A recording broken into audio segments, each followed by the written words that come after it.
Oh man, let's get to it. Right on. Tonight's guest, we have the one and only Compton Menace. Menace, how you doing tonight, bro? Man, grinding, man, enjoying this California sunshine, man. Oh yeah, it's looking beautiful. You got that palm tree behind you and everything. What you drinking on tonight? Man, I'm only drink Hennessy only. Yeah, That's all I That's drink fucking right right. now. Nice, That's all nice. I'm drinking. I saw you drinking from the bottle during an interview. You had the Hennessy bottle in one of the YouTube videos I saw. Nice. The Gotta keep, incognito Hennessy gotta keep it bottle. real. Mm-hmm. Yeah, yeah. Why don't you tell us where you from originally? Man, come from Compton, the city of Compton, born and raised. I was born actually in Hollywood at Cedar Sinai. I guess they thought it was a better thing to take me there to the Hollywood hospital. I guess they already knew. Yeah. You feel me? But yeah, born and raised in Compton, man, my whole life. I moved out of Compton probably when I was about like 21 years old. Oh Oh, wow. nice. Now, was that a Nice. big family you grew up? Well, yeah, we had a tight family. It was a lot of older people in my family, so it was a lot of we had fun. It was just we was respectful, put it like that. You get me? Yeah. When you were growing up, were you the type of kid to be outside all the time, or did your parents make you stick around the house? Nah, I was a street baby for sure. I when I was a kid, I could leave the house when the sun come up, and I had to be back in the house when the street lights came on. You feel me? So I was in the streets all day doing, different cities, just on the bus or riding bikes, whatever the fuck we was doing. They kind of let me enjoy my freedom of being outside. You feel me? And they showed me how to separate the outside from the inside. Yeah, yeah, I hear that. We come from a different time because we're like the same age. Facts. Now it's like these kids, they all want to stay inside, do their shit. But yeah, I was outside, fuck, from the sun coming up to it going down. Same deal. Facts. They all want to be on the fucking phone. What's up, big dog? What's up, Hess? What's up with y'all good? Hell yeah. Nice. It's, same old shit, man. Pretty sure it ain't much from how y'all grew up. Pretty sure, but it's just, different environments. Yeah, yeah. You're like, I You don't know are. about that. Well, speaking of which, you're a member of the Fruitown Pyru, right? That's a part of where I grew up at, and the activities as a youngster, but we've matured more, so that ain't what we put. We still represent it because that's where we came from. We're proud of it. You feel me? But it's a different page that we're trying to turn and show the young people and show everybody else that it's more to it than just being a street dude or a gangster, as they would say. You feel me? Nice. Absolutely. Absolutely. Being a youngster, what was your first introduction to the Bloods? I mean, it really it's not like an introduction, like, hey, we're buds and we're gonna do this. Nah, it's like a bunch of friends. We hang out with each other. You give me the older homies represent what they represent. So of course, us being young dudes, we're gonna follow along with that because they looking cool and they did that. But it's really like a brothership. That's how it really started. Just a bunch of dudes in our community that just stick together. We represent each other. We ride for each other. It really is like any other block in America. Mhm. Pretty sure where y'all grew up at, feel me, somebody coming in that block fucking with you, your people, y'all gonna come out the house tripping everybody, right? Mm-hmm. That's for So fucking sure. yeah, it's the same shit, man. Yeah.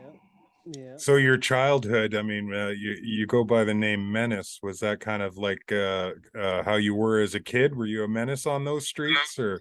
Well, on the streets, I was a menace. I was an angel inside the house, though. I was Yeah. an angel. I would have fights, all type of shit, come in the house and just eat dinner. And nobody never know what happened. But they used to call me Slim Menace when I got into the rapping. Then we just made a compliment to represent where I'm from and shit like that. In your neighborhood, when you were growing up, was it an option to be unaffiliated, or was it I more of mean, just being yeah, that brotherhood? nah, it's definitely an option. Like when I was coming up, I wasn't pushed to have any weapons or have any drugs in my hands at all. I played sports, so the older dudes in my neighborhood kind of pushed me to do that and kept me away from different negative things and didn't let me see different negative things. I had to do that like on a sneak tip with the friends with my age. You get me? So Nice. The older dudes in my neighborhood, they really, looked out for the people that was, trying to look out for themselves. What was your sport of choice? Well, I played football. I love basketball though. I was Yeah. good at both of them. I was good at both. Shoebox is full of offers from colleges all over the states. Oh wow. Yeah. So you were serious. Yeah, man. That was what I thought I was gonna be doing. Really? Oh. And now you find yourself in the music business. And how did that happen? How did you get into that business? I was going to junior college, still playing football while I was, around gaming the Black Wall Street early on. And I just lost the love for football, bro. Like I used to, wake up, wanted to go to practice. I used to want to run, be the first one. I used to want to hit, all that shit, bro. It just got to the point where I was tired of all that shit. So I felt like I lost the love for it. And then I jumped right into the music. I don't know if I lost the love or just going on the road and seeing this shit was so fast for me. But it's all a blessing. It's usually a short shelf life for football players. Not Yeah, many of but they them get have a that very big long bag career. real fast though. They get Yeah, that big yeah. bag real. Yeah. You go buy some houses and take care of your people, man, if you do it right. How did you find yourself in the music industry then? So you met up with Game, and did Game put you on? Yeah. Basically, I was just popular in the streets. So when Game started moving around on his shit, Michael Hunt, one of my close friends from over there, he just came and got me like, shit. We used to do like little miscellaneous illegal jobs together back in the day. You feel me? That was my go-to guy. Mm-hmm. So he came to me like, man, Game finna start moving around, and we want some real dudes with us. And you want to fuck with us? And I was, I rode with it a couple times, and it just got to the point where I implanted myself in the system to where I was just a part of it. You feel me? Oh yeah. Did you know Game previously then, before he started blowing up? No, I didn't know Game until Michael Hunt introduced me to him. You feel me? I was like in the streets. I wasn't really a music listening to type dude. I was out fucking stealing cars and shit when I was younger. Oh fuck. Did you ever get in trouble for that shit? Yeah, I got catch caught. up? I got caught before, but I was smart, man. I got caught doing all my cases was really before I was 18 years old. Oh yeah, yeah. So it didn't follow you then? No, I didn't follow me. Once you whatever you do as a juvenile, it stick with you as a juvenile. You feel me? Yeah, yeah. Getting to work with the Game, getting to see from the Black Wall Street, did that give you did the Game give you any advice or guidance when it came to navigating the music business? Come on. I don't say that. Nah, he didn't give me no advice. It was just really, he's superstar platinum selling artist, making millions of dollars. I think that was all the advice I really needed right there. You get me? What's up with you? And he'll let you fall off. He'll let you fall off that motherfucker. Oh, But at the end of the day, the strongest survive everywhere you go. So when was it that you realized, hey man, I've got the talent to do something in this industry? Like when did you get that confidence? It ain't about the confidence or the talent. Me, I was always good at what I like doing. You get me? So even when I came out, I don't feel like I was a good rapper or anything like that. I just had a lot of momentum from the street shit I was doing. I just locked in and focused how I was supposed to, and I'm a whole different beast now. You know? So I feel like everybody got to watch me grow. You get me? Everybody got to see my trials and tribulations. So I feel like that's all a big part of the growth and an artist becoming an artist. 100. In Right. your music, you write a lot about what you've experienced and what you've seen in your life. Yeah. Is there anything that's too personal that you keep to yourself on that then putting on tracks? Nah, everything. I feel like this is like therapeutic to me. So if I go through some shit, whether with a friend or a wife or or anything. I'm gonna put it in the music. You're gonna hear about it. You feel me? This is how I get off my chest. This how I express myself. You feel me? So even my mom, I talk about when she used to do drugs and all of that. She's sober now, and I'm proud of her. But at the end of the day, those are the things that made me, and I feel like my story people need to hear, so I don't have to rap about all the gang shit. I can rap about this real life, these real things that we go through. Somebody need to hear that. Fucking right. Absolutely. Growing up with your mother doing drugs, did that stick with you? Did that have any influence on you? Nah, I was raised like my dad was older. My dad had me when I was 50, so Say that again. My dad, when I was born, my dad was 50 years old. Oh. And he he was in the army, ran away from home at 14 years old, checked himself into the army from Baton Rouge. So I had a lot of he taught me a lot, basically, you feel me? About, how to I learned how to drive at 9 years old, but you feel me? So he taught me a lot early. You feel me? Oh yeah. So I could be able to take care of myself and take care of my family in case something ever happened to him. So I feel like those skills that he taught me was just a blessing in disguise, because I never looked at my mama like she was a crackhead or nothing. I just looked, she had a problem. When you were little, did you have role models that you looked up to that helped guide you along as well? Yeah, everybody, all the older dudes in my neighborhood, my uncles. You feel my uncles? When I was younger, they had a band. They rode motorcycles. Shit, I do music. I ride motorcycles. It's just a village raised me, bro. Picked a little bit from everybody. You got a bike right now?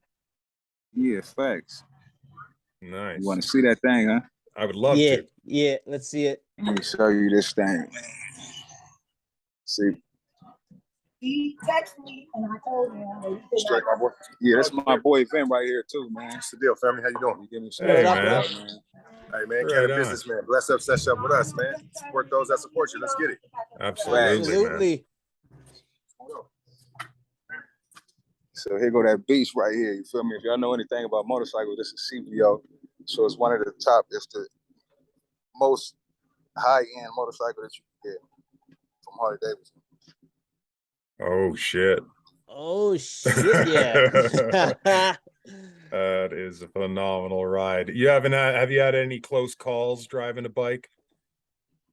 Yeah, I mean, riding a bike, bro, there's only two type of riders. It's the ones that went down already, and it's ones that's gonna go down. Yeah. You feel me? So it's just all the learning experience. Everybody got to go through it, I feel. But yeah, I had a couple. I went down on the freeway before. Shit, I got I'm just blessed, man. Absolutely. But the thing about motorcycle riding, every motorcycle rider, your mistake. You get me? It's a small percentage that don't make it, but if you could talk to them, they know their mistake. You feel me? On that motorcycle, you can't take your eyes off the roads. You can't be distracted too much, You just got to really focus. And that's the freedom of it. That's the freedom of it. And be able to make those split-second fucking decisions, those reactions. Facts. Yeah. Most people just be doing too much on their motorcycles, man. If you respect that bike and that engine, then Fuck yeah. You'll be good. You with Liberty Riders? No, I'm with the Compton Street. It's a chapter under the chosen few, the 1%ers. Oh, I see. Yeah, nice. Facts. So we got Compton Street Woods, we got Empire Street Woods, we got LA Street Woods, and it's a couple more. So we pretty deep out there. Yeah. Our bro Slim is out there too. Well, he's out in Vegas now, and he's riding as well. Yeah, Vegas, it's getting real big. Well, it's really starting to come out, especially with the urban community with these motorcycles. Shout out to Harley Davidson for believing in us, giving us a chance to help, improve and market and build their brand that they did such a good job with. So shout out to Harley, man. Let them. Nice. Do they do sponsors too as well for you guys, like events? I mean, no, they don't do that. We just got a partnership to where we build into where hopefully I could make my own bike. But we just a part of the family. Yeah. Like, you know, we're part of the family now, and the whole thing is to build and market things and change up things, you know, to make it for the better. And, you know, they trusted and believing in what we're doing, so that's all a good thing. Now, the sponsorships come from us. There's a lot of merchandise and a lot of things that I'm going to have while I'm on the road that I'm going to be giving out from Harley Davidson. That's going to be cross-branding what we're doing, too.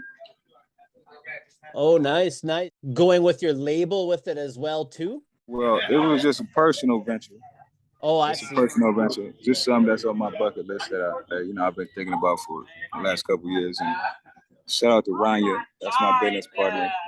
Came together and made it happen, man. You know, I couldn't be more happy, man. I'm telling you that. Yeah, it's nice when things come together like that.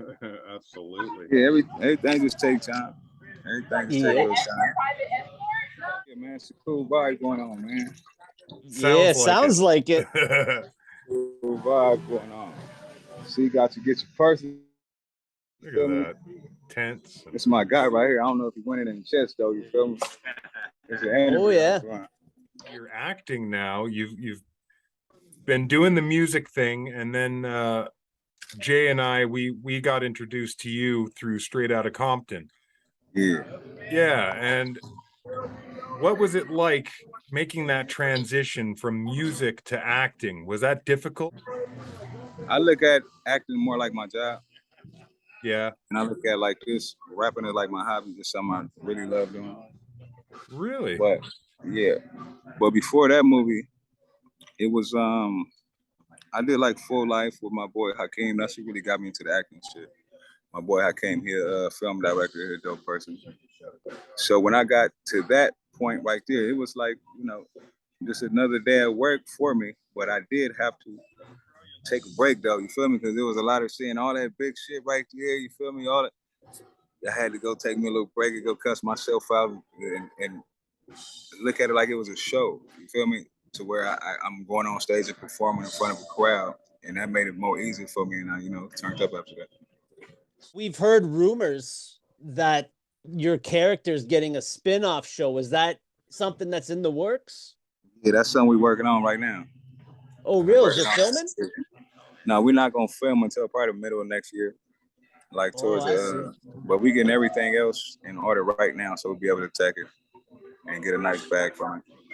Shit, you need a white boy. You let me know. We need cops all the time. Nah, I'm fucking with you. I'm good. But listen, man, whatever I'm doing, bro, come on, pull up. Man, awesome. I see. I would have taken it a different way. I would have thought that the rapping would have been your main focus, and it was more of a side gig doing the acting. Well, for the rapping, like that's something I do every single night. You get me? That I need that energy. It's therapeutic for me. I just love everything just about being in that creative space. So I'm gonna always do that, no matter what on my off time. I'm not gonna go act on my off time. Yeah. That makes sense. I ain't playing, walk around the room, you feel me, turning to fucking Jay Leno or nothing. But it's just like I don't know. It's just a crazy balance, that I would say that I found, you know, with both of them. Yeah. Did you ever take any acting classes, or was it just fucking natural? I went to a couple of acting classes, but man, them motherfuckers, them acting classes be crazy. You ever been to an acting class? No, man, no. Go. Just go one time. You heard me? Yeah. And not saying they real you know, serious about their craft. So the characters just walking around the room, you feel me? And I'm like, God damn. They point out you gotta act out something. Yeah, it's a good thing, but it's just something like, you know, you really gotta be secure with yourself and everything that you do there. I wasn't at first until I got into it. You feel me? Yeah, that's got to play a huge part. You have to have that confidence, or you're going to feel out of place doing that shit. Facts. When it comes to doing, you know, facial expressions or anything to sell what we're doing, you feel me? You have to be comfortable with yourself. You weren't big on listening to music growing up, but did you watch movies? I was a street baby. The movies that I saw was like, you know, the classics, all the classic shit. Men's Society, all of that. Yeah. You know, I told you my parents was older, so I grew up off of older music, like Aretha Franklin, Marvin Gaye, the fucking Whisper, shit like that. It wasn't no gangster rap going on inside my house. Yeah. Oh yeah. Yeah. What's But your opinion on West Coast music right now? Do you think it's coming back hard? I mean, yeah, it's a lot of different styles and different cool people that's doing what they doing, and that's what I look up to. Everybody seem to be representing the West Coast well. That's all I care about. You feel me? The music is gonna come regardless. So long as we sticking together and doing what we doing, I feel like it's always a good thing for us. In regards to acting, is there a certain director that you want to work with, or a certain actor that you'd love to work with, or do you just take it all as it comes? I take it as it comes. I don't really like do it like that because we live in the same building. They probably just on a higher floor. I feel like, you get me. But at the end of the day, I've been blessed, bro. Like through my whole career to work with the rappers that I looked up to. I've been blessed to work with the directors that I looked up to. I got to work with F. Gary Gray, John Singleton, Irv Gotti. I got to work with Deion Taylor. I got to work with some dope people, Hillary Swank, Darius McQuarrie, just countless people I can't even name. It's just like it's a blessing. You feel me? Absolutely. You've also got to work around some pretty incredible artists. The Game, Brown, Wiz, Wayne. Who else is on that bucket list? What's the artist that you got your sights set on to work on?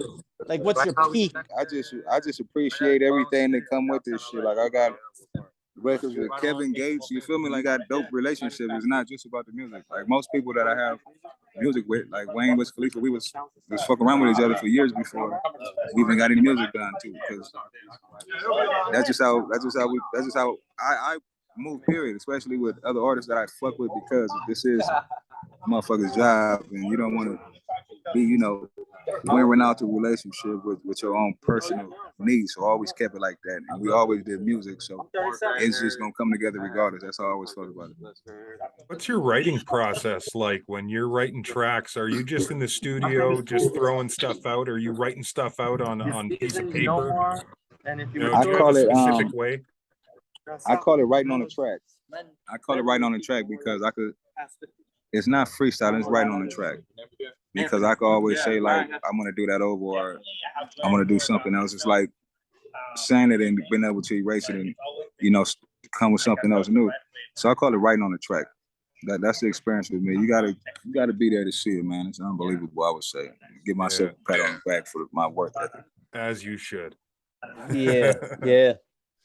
Well, we ain't going to keep you from this fucking party for much longer. I got one last question for you before we close out. The youth today, they're out here doing stick-ups, doing this and that, living this life. If you could give them some guidance, some words of wisdom, what would your message to the youth be right now? Shit, the same thing that the older people told you and me. You take advantage of what you got right now, which is your schooling, and take time to be a kid.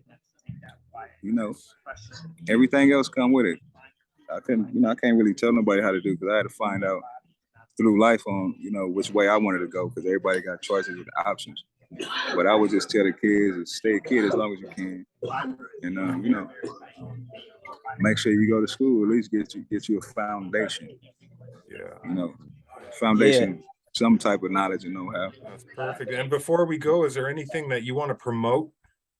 Anything in the works to look out for? I want to promote Harley Davidson. Yeah, absolutely. I want to promote the new single come out featuring Guapdad 4000. It's called Trying to Figure It Out. Trying to figure it out. Yeah, that's everybody in the world. I don't care if you're a billionaire or don't have 2 pennies in your bank account. We still trying to figure some shit out. Fuck yeah. So that's why we came with that. It's a dope concept, and he from the Bay Area. He's a dope dude. It's just a lot of things, man. Just keep following the movement, man. Everything Compton Menace. I'm gonna support y'all the same way. Awesome. Hey, thanks so much for taking the time, Menace. We appreciate it. Nah, I appreciate you. He said I'll be up. I'm a bat. You said you was the bat. Every Yeah. message, every time you messaged me, it was in the 4 in the morning, 5 in the morning. Flag. Cool, Listen, bro. man. This Stay is the beginning safe of a out there, beautiful buddy. relationship, man. Let's keep it going. Absolutely, All man. right. We'll get in touch with you. I'll keep in contact with you for damn sure, bro. Facts. Appreciate it. All right. Awesome. You care, take care. Menace. We'll talk to you Thank soon. you. You too. Later, bro. All right.